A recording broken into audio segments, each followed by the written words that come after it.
Assalamu alaikum. I'm Sir Muhammad Kashif from Half School System DHE campus, and today we are going to start our online lecture number 7, and the topic is chemical properties of bases. बेटा जैसा कि आप जानते हैं कि last time हमने chemical properties acid पढ़ी थी। बेटा जो केमिकल प्रॉपर्टीज होती हैं ये हमें रिएक्शन के बारे में बताती हैं।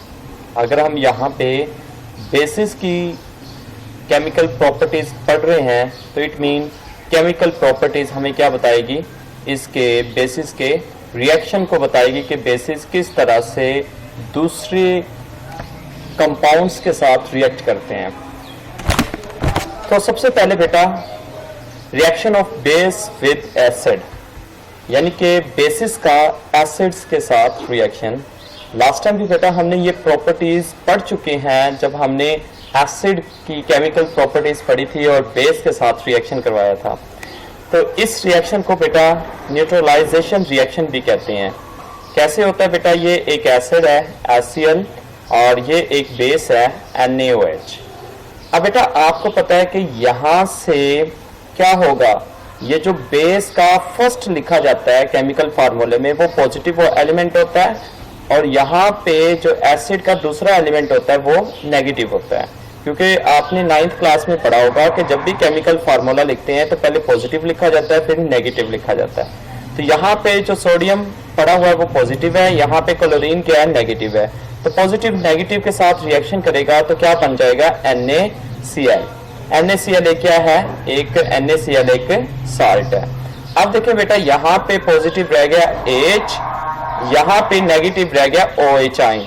अब आपको पता है कि जब भी H आयन OH के साथ रिएक्शन करेगा तो वो वाटर बनाएगा।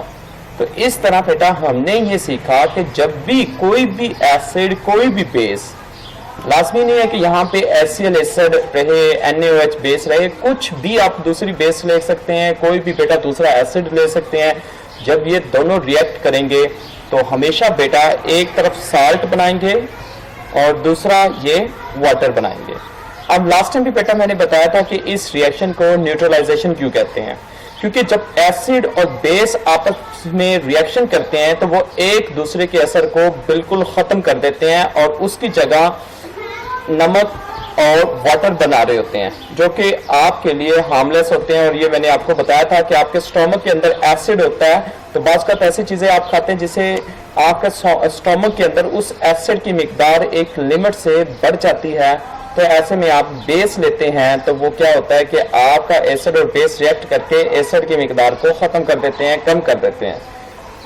इस तरह आपके स्टोमक की एसिडिटी खत्म हो जाती है। तो नीचे भी देखें बेटा सेम रिएक्शन है, ये एक एसिड है, बेस है, रिएक्ट किया, उसी तरह पॉजिटिव नेगेटिव ने तो एक साल्ट और वाटर बनाया। सेकंड बेटा है रिएक्शन विद अमोनियम साल्ट। बेटा याद रहे कि हम जो अमोनिया होती है, अमोनिया का फार्मूला होता है NH3, लेकिन अगर हम बात करें अमोनियम की तो अमोनियम हम कहते हैं NH4। ठीक है बेटा, NH4 अमोनियम होता है हमारे पास और इसके साल्ट, अमोनियम के साल्ट के साथ हम रिएक्शन करवाएंगे किसका, बेस का। अब देखते हैं बेटा ये हमारे पास अमोनियम क्लोराइड, यानी कि अमोनियम का साल्ट है जिसका नाम है अमोनियम क्लोराइड और यहाँ पे हमारे पास एक बेस पड़ी हुई है सोडियम हाइड्रोक्साइड। अब आपको पता है कि बेटा सेम रिएक्शन उसी तरह होता है कि यहाँ पे जो इसका पॉजिटिव होगा, किसका बेटा पॉजिटिव, बेस का। बेस का जो बेटा पॉजिटिव है वो सोडियम है और यहाँ पे देखें जो हमारे पास अमोनियम क्लोराइड साल्ट था उसका नेगेटिव क्या है, क्लोरीन है। तो ये सोडियम क्लोरीन के साथ मिलेगा और क्या बना लेगा, NaCl। NaCl हमारे पास क्या होगा, एक साल्ट होगा। अब बेटा देखें तो अब यहाँ पे अमोनियम रह चुका है, अमोनियम में हमारे पास एक H क्या करेगा, इस OH के साथ मिलेगा। जब भी H और OH मिलते हैं तो वो आपस में मिलकर क्या बनाते हैं, वाटर बनाते हैं। अब आपको पता है कि पीछे क्या रह गया, यहाँ पे एक H तो निकल चुका है यहाँ से, तो पीछे क्या रह गया, NH3। NH3 यहाँ पे आके आपके पास गैस है, ये यहाँ से रिलीज हो जाएगी। तो इस तरह ये रिएक्शन परफॉर्म हो जाएगा। बेटा कोई मुश्किल हो तो आप अपना क्वेश्चन पूछ सकते हैं। इसी तरह बेटा नीचे ये देखें, एक और रिएक्शन आपको दिखाया गया है, सेम रिएक्शन है, कोई इसमें बेटा डिफिकल्टी नहीं है। उसी तरह जिस तरह ऊपर रिएक्शन पर हमने किया, यहाँ पे साल्ट थोड़ा सा अमोनियम का साल्ट चेंज हो गया है। यहाँ पे अमोनियम है और यहाँ पे क्या है, ये SO4 सल्फेट है। अमोनियम सल्फेट भी एक साल्ट होता है, किसका है, अमोनियम का है। ये 2 यहाँ पे क्यों आया, क्योंकि NH4 अमोनियम की वैलेंसी होती है +1, SO4 की वैलेंसी होती है -2। जब आपस में ये पहले मिले होंगे तो ये जब वैलेंसी मुख्तलिफ होती है तो आपने 9th में पढ़ा था, वो क्रॉस हो जाती है, यानी कि उसकी इसके नीचे आ जाती है, उसकी इसके नीचे आ जाती है। तो इस तरह ये बेटा ये 2 यहाँ पे आया। अब देखें जब भी ये बेस के साथ रिएक्शन करेगा, मैंने आपको बताया था यहाँ पे ये पॉजिटिव होता है और यहाँ पे नेगेटिव क्या है, SO4 नेगेटिव है। तो जब ये आपस में मिलेंगे तो ये क्या बनाएंगे, Na2SO4। अब आपका क्वेश्चन होगा कि सर ये जब दोनों आपस में मिले हैं तो Na2SO4 कैसे बनाए, क्योंकि Na की +1 वैलेंसी थी, SO4 की -1 वैलेंसी थी। वैलेंसी मुख्तलिफ होने की वजह से वो क्या होगी बेटा, क्रॉस होने से जो SO4 की वैलेंसी 2 थी वो इसके नीचे Na के नीचे आ गई और Na की प्लस वैलेंसी इधर यहाँ पे SO4 के साथ आई, तो 1 वैलेंसी से कोई फर्क नहीं पड़ता। इसके बाद सेम रिएक्शन था, यहाँ से बेटा एक H लें और यहाँ पे जो OH बचा हुआ है इसके साथ रिएक्ट करेगा तो क्या बना देगा, वाटर बना देगा। ठीक है, और इसी तरह बेटा यहाँ पे NH4 में से एक H तो चला गया, पीछे अमोनिया गैस क्या हो जाएगी, रिलीज हो जाएगी। ये अब स्टार्टिंग में ये 2 कैसे आए, ये बेटा आपने एटम की तादाद बराबर करनी होती है जब आपके पास एक केमिकल रिएक्शन हो जाता है, क्योंकि आपने 9th में पढ़ा था, जब भी एक केमिकल रिएक्शन बराबर होता है तो इस ये जो एरो होता है इससे पहले ही आपके एटम की तादाद पूरी होनी चाहिए और इसके बाद एटम की तादाद मुकम्मल होनी चाहिए। तो उसके मुकम्मल करने के लिए हमने ये 2 से मल्टीप्लाई किया। कैसे बेटा, यहाँ पे NH4 था तो नाइट्रोजन कितने थे, 2 थे।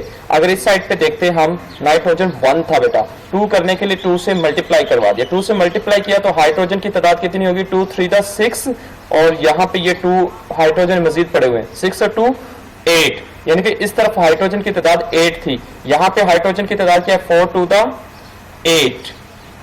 ठीक है, 4 ये बेटा है और ये 2 नीचे मल्टीप्लाई हो रहा है, तो 4 2 8 और यहाँ पे 1 9। अब यहाँ पे तादाद अगेन मैं इसको काउंट करता हूँ, 2 ये हाइड्रोजन की तादाद है और 2 3 6। ठीक है, और यहाँ पे 4 2 8। ठीक है बेटा, दोनों साइड हमारे पास एटम की तादाद इक्वल होती है तो वो रिएक्शन परफॉर्म होता है। So you have any Curie, कोई क्वेश्चन है तो आप वो पूछ सकते हैं। तो दोबारा बेटा आपको काउंट करवाता चलता हूँ मैं। यहाँ पे जो हमारे पास बैलेंस इक्वेशन बनी है, 4 और ये 2 कितने हो गए, 6 और ये 2 मल्टीप्लाई हुआ होगा ए से तो ये 8, यहाँ पे 2 3 6 और ये 2 8। नीचे बेटा रिएक्शन वही सेम है। इसके बाद थर्ड रिएक्शन है प्रेसिपिटेशन ऑफ हाइड्रो ऑक्साइड। बेटा एक बात बताता चलूं, यहाँ पे हाइड्रो ऑक्साइड क्या होता है और प्रेसिपिटेशन क्या चीज होती है। प्रेसिपिटेशन हमारे पास प्रेसिपिटेट होते हैं, हाइड्रो ऑक्साइड आपको पता है बेटा OH को कहते हैं, और प्रेसिपिटेट ये मीन होगा कि OH किसी के साथ मिला हुआ होगा, यानी कि किसी के साथ रिएक्शन के तौर पर होगा। तो बेटा ये मैं आपको दिखा देता हूं। यहाँ ये अगर आप बेटा देखते हैं प्रेसिपिटेट को,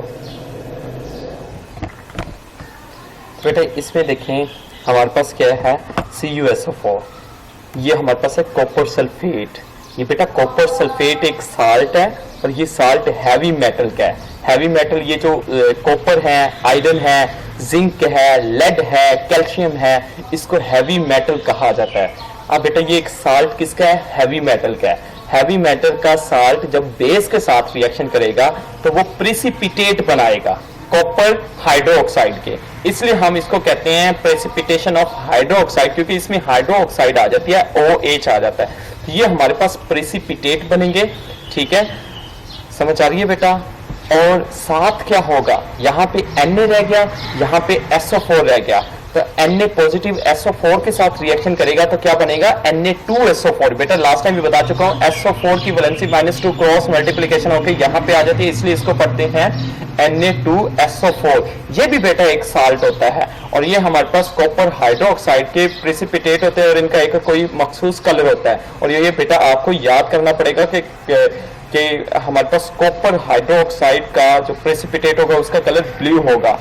इसके साथ साथ बेटा आगे देखें एक और रिएक्शन जिंक क्लोराइड, ये भी एक साल्ट है, हैवी मेटल। हैवी मेटल यहाँ पे क्या है, जिंक है। सेम रिएक्शन वही होगा, जिंक हाइड्रोक्साइड के प्रेसिपिटेट हो जाएंगे, यहाँ पे Na और Cl आपस में मिलके एक और साल्ट बना लेंगे। इस तरह से ये बेटा ये तमाम रिएक्शन सेम ही है। आपने इसको यही याद करके आना है कि इसके प्रेसिपिटेट का कौन से बनेंगे और उसका कलर क्या होगा। This one is very easy reaction. इस रिएक्शन को याद करने का एक आसान सा तरीका मैं आपको बताता चलूं। इस साइड पे तो आपने बेटा बेस ही लेनी है, लेकिन इस साइड पे बेटा आपने मेटल के नाम याद रखने हैं। कौन सी हैवी मेटल है, कॉपर है, आयरन है, जिंक है, लेड है, कैल्शियम है।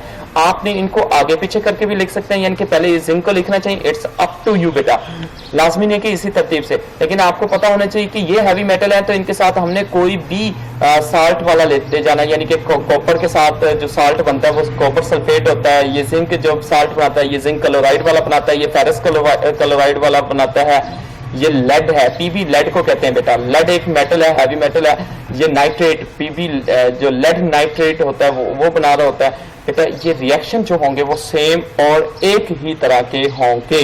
तो आपको 2-3 रिएक्शन ऊपर से आते हैं तो इट मीन आप नीचे कर सकते हैं। तो मिनिमम बेटा आपने 2 रिएक्शन लाजमी याद करने हैं। मिनिमम बेटा 2 रिएक्शन याद करने हैं, नीचे नेग्लेक्ट भी कर देंगे तो कोई मसला नहीं है।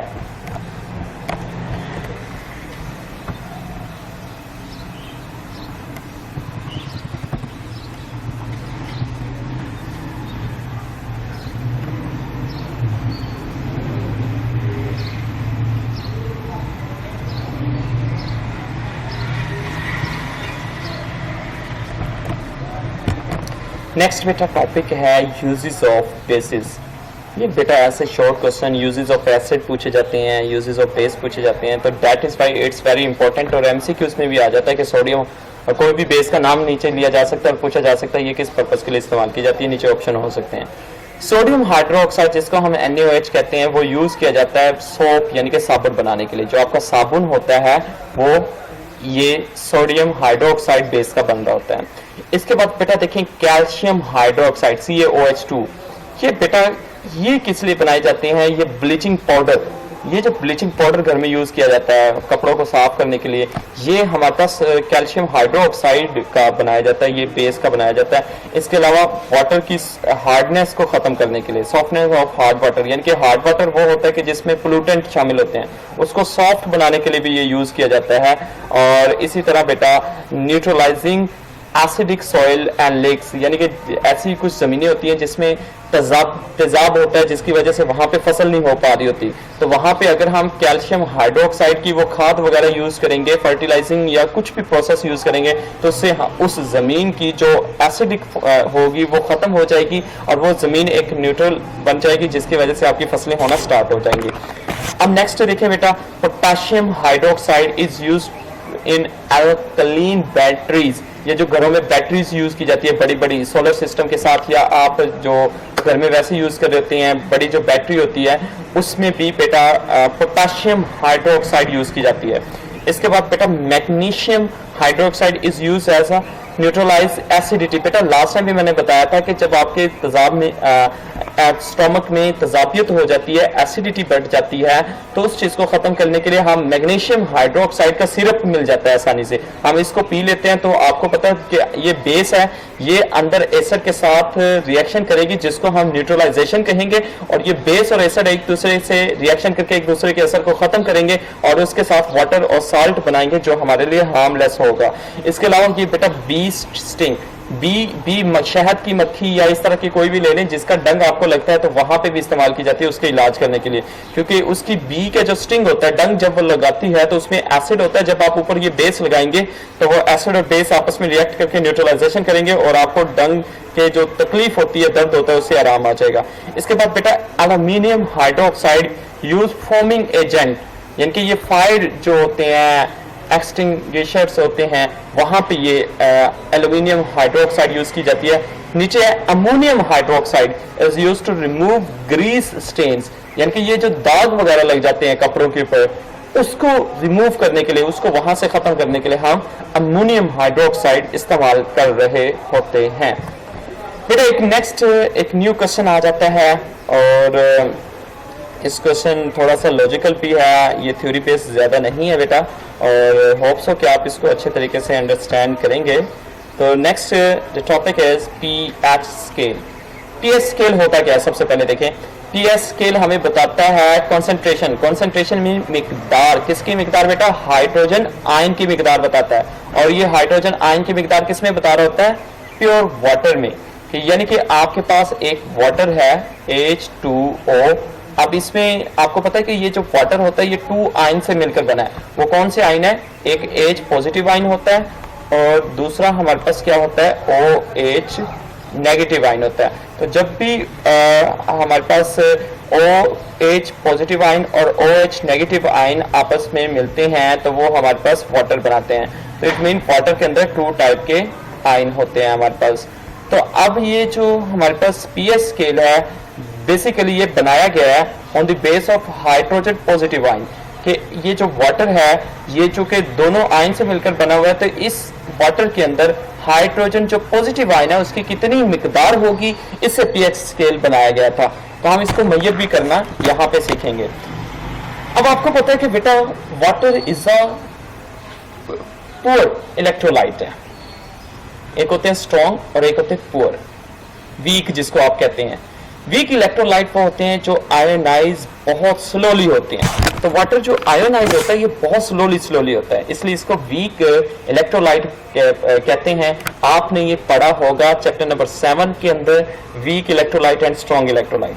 अब देखें, जैसे ही आपको पता है कि ये वाटर ये हमारे पास वाटर है और ये एक वीक इलेक्ट्रोलाइट है, तो जब भी इसमें करंट गुजारा जाएगा तो ये अपने आयन में आहिस्ता आहिस्ता चेंज होगा, यानी कि एक तरफ हमारे पास बच जाएगा H पॉजिटिव आयन और दूसरी तरफ होगा बेटा हमारे पास OH नेगेटिव आयन। ठीक है बेटा। अब यहाँ पे हम अगर केसी निकालना चाहते हैं तो केसी कैसे निकलेगा, अब हमारे पास बेटा केसी निकलेगा। केसी कैसे निकला बेटा, ऊपर प्रोडक्ट हो जाती है, प्रोडक्ट यहाँ पे क्या थी H प्लस और OH नेगेटिव आयन, ये ऊपर लिखी जाती है प्रोडक्ट, और नीचे रिएक्टेंट क्या था H2O था। ये हमारे पास कैसे निकला है। अब आपको पता है कि वाटर की जो मिकदार है वो भी एक कांस्टेंट है। कांस्टेंट कैसे, कि आपने जितना पानी लिया था, आपने 2 kg लिया या 1 kg लिया, या आपने जितने भी ग्राम वाटर लिया था वो चेंज तो नहीं हो रहा ना, बाद में वो उतना ही वाटर रहेगा। तो ये वाटर इधर डिवाइड हो रहा है, इसको उस साइड पे ले जाएंगे ताकि वो केसी से मल्टीप्लाई हो जाए, ताकि कांस्टेंट एक साइड पे हो जाए। तो बेटा नेक्स्ट, अब बेटा देखें यहाँ पे ये डिवाइड हो रहा था, उस साइड पे जाके क्या हो गया, मल्टीप्लाई हो गया। अब आपको पता है कि केसी भी एक कांस्टेंट है और H2O भी कांस्टेंट है, क्योंकि उसकी वैल्यू भी चेंज नहीं हो रही। ये दोनों मिलकर एक न्यू कांस्टेंट बन जाएंगे KW, और यहाँ पे क्या रह गया, H पॉजिटिव आयन और OH नेगेटिव आयन। ठीक है। अब बेटा इसको मजीद यहाँ पे हम इस साइड पे कर लेते हैं। तो KW की जब आप वैल्यू निकालते हैं बेटा, ये आपने याद रखनी है, ये पहले से निकाली हुई है KW की वैल्यू।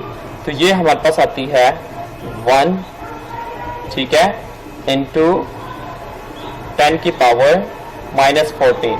ये हमारे पास ये वैल्यू आ जाती है 10 इंटू -14। ठीक है बेटा, यहाँ तक ओके है। अब हम क्या करेंगे नेक्स्ट स्टेप में, नेक्स्ट स्टेप में क्या करेंगे, आपको पता है कि जब वाटर अपने आयन में चेंज होता है तो इसके अंदर 2 आयन्स बनते हैं। एक हमारे पास होता है OH आयन, ठीक है, और एक हमारे पास दूसरा बेटा क्या है, OH नेगेटिव आयन होता है एक तरफ हमारे पास, और दूसरी तरफ हमारे पास क्या होता है H पॉजिटिव आयन। तो वाटर के अंदर दोनों यानी कि पॉजिटिव आयन और नेगेटिव आयन आपस में इक्वल होते हैं बेटा, यानी कि एक सब्सटेंस के अंदर जितने पॉजिटिव आयन होते हैं उतने ही नेगेटिव आयन होते हैं। तो दोनों जब इक्वल होते हैं तो इट मीन आप OH की जगह H लिख सकते हैं या H की जगह OH लिख सकते हैं। ठीक है, क्योंकि दोनों क्या है, इक्वल है। तो आप क्या करेंगे बेटा, KW, ये कैसे बन जाएगा, KW इज इक्वल टू आप जो OH है उसकी जगह आप H की वैल्यू लिख दें, H पॉजिटिव आइन, ठीक है, ये पहले से ही है। और बेटा जो हमारे पास OH आइन है इसकी जगह भी हम क्या लिख देंगे, H लिख देंगे, क्योंकि दोनों क्या आपस में इक्वल हैं। क्योंकि हमारा जो टारगेट है वो किसको फाइंड करना है, H आयन की मिकदार को फाइंड करना है, क्योंकि हमें यही बताया गया इसमें PS स्केल में, ठीक है। अब इधर देखें KW की जगह क्या लिखा जाएगा, KW की वैल्यू क्या थी, 1 × 10 की पावर -14, 1 × 10 की पावर -14, ये बेटा पहले से मैयर शुदा थी, ये हमें याद रखनी पड़ेगी, ठीक है।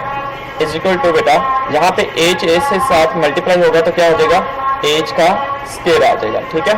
अब H प्लस का क्या हो गया, स्केयर, लेकिन आपको पता है बेटा हमने तो स्केयर नहीं मालूम करना, हमने तो H की वैल्यू फाइंड करनी है। तो आपको पता है कि स्केयर खत्म करने के लिए हम क्या लेते होते हैं, दोनों तरफ अंडर रूट, यानी कि यहाँ पे भी अंडर रूट और यहाँ पे भी क्या ले लेंगे, अंडर रूट ले लेंगे। यहाँ पे ये स्केयर अंडर रूट के साथ क्या हो जाएगा बेटा, कैंसिल, तो हमारे पास H पॉजिटिव आयन की मिकदार आ जाएगी। H पॉजिटिव आयन की मिकदार हमारे पास क्या आ जाएगी, जब आप इस साइड पे अंडर रूट लेंगे, इस साइड का कैलकुलेटर से भी लेके देख सकते हैं, वैसे भी आपको पता है कि 14 क्या होता है, 7 की पावर 2 होती है, तो 1 × 10 की 7 की पावर 2, यानी कि 2 उसके साथ कैंसिल हो जाएगी और पीछे आंसर क्या आ जाएगा, 10 की पावर -7, ठीक है बेटा। यहाँ तक क्लियर है। यहाँ पे हमारे पास H आयन की क्या आ चुकी है, वैल्यू आ चुकी है कि इतना H की वैल्यू आ गई है, लेकिन अभी भी H की वैल्यू किस में है बेटा, नेगेटिव है। तो नेगेटिव वैल्यू को हम पॉजिटिव में चेंज कैसे करेंगे, तो बेटा अब हम क्या करेंगे, हम नेगेटिव लॉग लेंगे दोनों साइड पे, नेगेटिव लॉग लेंगे बेटा दोनों साइड पे। जो नेगेटिव लॉग है उसको हम P से जाहिर करेंगे, तो P इक्वल टू क्या है, नेगेटिव लॉग। समझ आ रही है बेटा, बेटा मैं फिर से बता रहा हूँ, P का मतलब है नेगेटिव लॉग, ठीक है बेटा, यानी कि जहां पे मैं P लिखूं उसका यही मतलब होगा कि हम नेगेटिव लॉग ले रहे हैं, ठीक है। तो आप यहाँ पे दोनों तरफ नेगेटिव लॉग लेंगे, इधर देखें, इधर P आ गया, P का मतलब नेगेटिव लॉग, और H ऐसे लिखा जाएगा, H ऐसे बेटा, ठीक है। और उधर भी आप इजिकल टू, आप दूसरी साइड पे ये जो वैल्यू है इसके साथ भी P लिख सकते हैं, लेकिन मैं डायरेक्ट P की वैल्यू पुट कर देता हूँ। P की वैल्यू क्या है, नेगेटिव लॉग है। और ये बेटा लॉग जो ले रहे हैं वो बेस 10 वाला ले रहे हैं। लॉग डिफरेंट टाइप के होते हैं बेटा, बेस 2 वाला भी होता है, बेस 10 वाला भी होता है। यहाँ पे हम बेस 2 वाला ले रहे हैं, बेस 10 वाला ले रहे हैं, तो क्या आ गया, 1 × 10 की पावर -7, ठीक है बेटा। अब आपको पता है जब भी लॉग लेते हैं उसका एक रूल है, उसका रूल ये है कि PH इजिकल टू, हमारे पास आ गया PH इजिकल टू, अब लॉग का क्या रूल होता है कि ये जो पावर होती है ये स्टार्टिंग में आ जाती है। ये पावर क्या है, -7, और यहाँ पे माइनस पहले से ही है, जब माइनस माइनस से मल्टीप्लाई होगा तो क्या आ जाएगा, +7, तो ये स्टार्टिंग में आ जाती है। पीछे क्या रह जाएगा, लॉग, ठीक है, लॉग क्या रह जाएगा, 10। बेटा अगेन बता रहा हूँ, आपने 9th क्लास की मैथ में लॉग के रूल पढ़े होंगे कि ये जो पावर होती है वो स्टार्ट में आ जाती है, तो स्टार्ट में माइनस पहले से थी और ये -7 पहले आया, तो माइनस माइनस +7 हो जाते हैं। अब लॉग बेटा 10, जो बेस 10 वाला लॉग होता है उसका जब लॉग 10 लेते हैं तो उसका आंसर 1 आ जाता है। तो PH हमारे पास क्या आ गया, तो 1, लॉग 10 की जगह क्या आ जाएगा बेटा, 1, तो 1 को 7 से मल्टीप्लाई करेंगे तो 7 1 7, और इस तरह बेटा हमारे पास PH की वैल्यू क्या आ जाएगी, 7। तो बेटा यहाँ से बस ये याद रखना है कि PH की वैल्यू क्या होती है, 7 होती है। अब मैं देखता हूँ बेटा इससे क्या हमारे पास रिजल्ट क्या आता है। अच्छा बेटा एक बात याद रखना, अगर PH 7 आया है तो POH, यानी कि अगर हम, यानी कि आपको मैंने बताया था कि जितनी H की तादाद होती है उतनी ही OH की तादाद होती है। अगर PH 7 है तो OH भी क्या है, 7 है, लेकिन 7 + 7 हमारे पास कितना हो जाएगा, 14, यानी कि PH और POH की वैल्यू दोनों मिला के कितनी आती है, 14। तो ये स्टार्ट कहाँ से हो रहे हैं, 0 से 14 तक इन दोनों की वैल्यू है। लेकिन बेटा इसमें आपने याद रखना है कि जब आप इसका वो बनाएंगे ये टेबल सा, तो PH 0 से वैल्यू स्टार्ट हो रही है, ये 14 तक जा रही है। अब OH नेगेटिव आयन होता है तो लिहाजा इसकी वैल्यू उल्ट होगी, यानी कि इसकी वैल्यू 0 इधर से स्टार्ट होगी, क्योंकि ये उल्ट है ना, एक पॉजिटिव वाला है एक नेगेटिव वाला है, वैल्यू दोनों की सेम है क्योंकि दोनों की मिकदार क्या है, वाटर में इक्वल ही है। लेकिन क्या है कि ऑपोजिट डायरेक्शन होती है, यानी कि एक पॉजिटिव सिंबल के साथ एक नेगेटिव सिंबल के साथ है, लिहाजा उसकी काउंटिंग यहाँ से 0 से स्टार्ट होगी और इसकी काउंटिंग इस साइड से स्टार्ट होगी। अब बेटा देखिए क्या बताता है, अगर हमारे पास कोई भी चीज पड़ी हुई है, कोई पानी पड़ा हुआ है लेबोरेटरी के अंदर और हम उसमें हाथ डिप नहीं कर सकते, कि हमें नहीं पता कि यार वो एसिड है, बेस है, अगर वो एसिड है तो हाथ रखेंगे उसके अंदर तो जला के रख देगा, तो हम उसकी क्या करेंगे, ये एक पीएच स्केल मिलेगा बाजार से, हम इसको डिप करेंगे उस वाटर के अंदर, अगर उसकी रीडिंग आ जाती है 0 पीएच स्केल की, तो इसका मतलब वो चीज हाईली एसिडिक है, हाईली एसिडिक है। अगर उसकी आ जाती है रीडिंग 1, तो वो हाईली एसिडिक से थोड़ा सा कम एसिडिक है, लेकिन फिर भी एसिडिक है। 3 तक आती है फिर भी एसिडिक है। अगर 4, 5 या 6 में से कोई वैल्यू आती है तो इस मीन वो ज्यादा हाईली एसिडिक नहीं है लेकिन स्लाइटली एसिडिक है, यानी कि थोड़ा बहुत नुकसान पहुंचा सकता है। अगर एग्जैक्ट आंसर 7 आ जाता है तो इट मीन वो वाटर है, यानी कि वो एसिड नहीं है, वो बेस नहीं है। अगर उसकी वैल्यू आ जाती है 8, 9, 10 या 11, तो वो स्लाइटली क्या है, बेसिक है, वो यानी कि वो चीज जो पड़ी हुई है वो थोड़ी सी क्या है, बेसिक है। लेकिन अगर 12, 13, 14 आ जाती है तो वो हाईली एसिडिक है। तो इस तरह से आप उसके अंदर ये स्केल को डिप करके और आप तमाम वैल्यू आप ले सकते हैं, जिससे आपको पता चल जाएगा कि वो चीज आया कि एसिडिक है या हाईली एसिडिक है। यानी कि एक होता है स्लाइटली एसिडिक, यानी कि जो आपको नुकसान थोड़ा पहुंचाएगा लेकिन वो चीज एसिड होगी, लेकिन एक होता है हाईली एसिडिक, इसका मतलब वो नुकसान बहुत ज्यादा पहुंचा सकता है क्योंकि वो खालिस एसिड है। और अगर 7 आ जाती है तो इट मीन वो न्यूट्रल है, और अगर पीएच स्केल की वैल्यू 9, 10, 11 के दरमियान आती है तो वो स्लाइटली बेसिक है, अगर 12, 13, 14 के साथ आती है तो वो हाईली बेसिक है। इस तरह अगर आप पीओएच स्केल लेते हैं तो उसका ये अलग है कि अगर पीओएच स्केल में 14, 13, 12 वैल्यू आती है तो वो हाईली एसिडिक होगा, यानी कि ये उसके ऑपोजिट चलेगा। तो hope so you are understand it. Any question बेटा you can ask after this lecture. Okay, अल्लाह हाफिज़, टेक केयर।